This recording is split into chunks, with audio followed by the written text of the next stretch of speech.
আজি आम सहित एठी उपस्थित अछंती से होछंती आमर तेरुवाली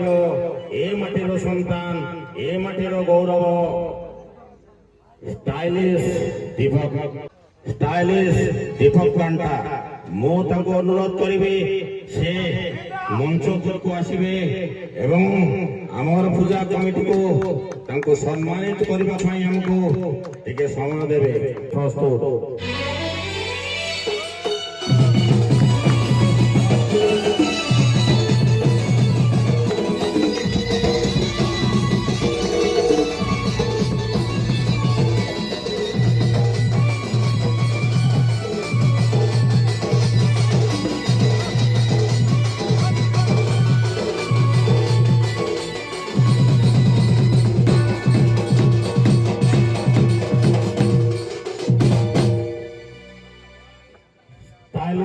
दीपक कुमार कांटा से तो ए माटीर संतान ए माटीर गौरव तेणु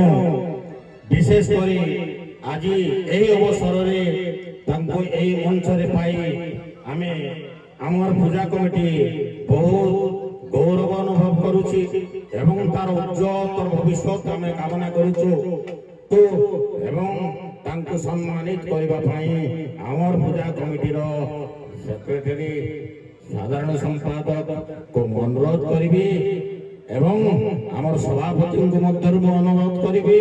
दुई जन मिसी ए माटीर गौरव ए माटीर संतान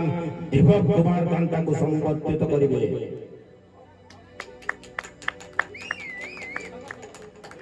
मारे बाजार